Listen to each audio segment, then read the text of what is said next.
अंदर के गंदे संस्कार वो सब वो दिखाएगा सामने। हमसे कहेगा छोड़ो नाम और इनमें लगो, लेकिन हमको इसकी बात पर नहीं लगना। धीरे धीरे इसको फंसाना है मन को। तो मन जहाँ भगवान में लग गया तो इतना आनंद प्राप्त होता है, वो आनंद किसी विषय में नहीं है। देखो यहाँ जो कुछ भी है सब नाशवान है, एक सेकंड में सब छूट जाना है। हमारी श्वास रुकी कि हमारा शरीर छूटा, बैंक बैलेंस छूटा, पढ़ाई छूटी, पदाधिकार छूटा, मित्र शत्रु सब एक सेकंड में छूट जाएगा। हमारे साथ क्या जाएगा?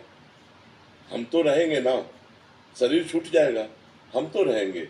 अब हमारे पास यदि पुण्य बल नहीं है, भजन बल नहीं है, तो कुंवर बने कि कुत्ता बने, क्या बने पता नहीं। 84 लाख योनियां हैं।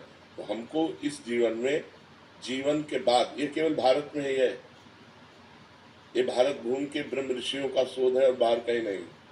बाहर तो खाओ पियो, कमाओ खाओ, भोगो, जितना भोग लो, बस बहुत से बहुत, मरने के बाद स्वर्ग नर्क, इसके बाद कुछ नहीं। मोक्ष, परम पदवी, प्रेम, ये तो ब्रह्म ऋषियों की, भारत के ब्रह्म ऋषियों की है।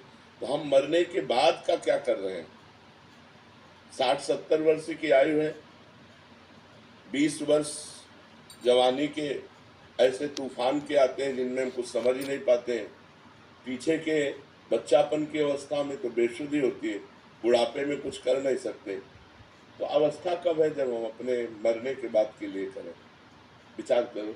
आधा जीवन तो हमारा सोने और मनोरंजन में चला जाता है, जो आधा जीवन है वो कमाने और खाने और भोगने में चला जाता है। हमारे पास समय कब है? अगर हम सावधान न रहे तो माया हमारे पूरे जीवन को व्यर्थ कर देगी और अगला जन्म फिर हमें नीच योनियों में प्राप्त होगा।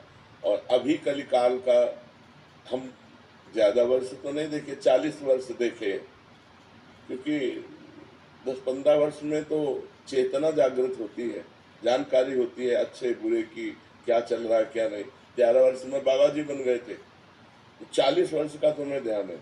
इतना बड़ा परिवर्तन 40 वर्ष में हुआ है कि गंदगी ही गंदगी फैलती चली जा रही है, गंदगी ही फैलती चली जा रही है। नए नए बच्चे, छोटे छोटे बच्चे इतने गंदी आदतों के शिकार होते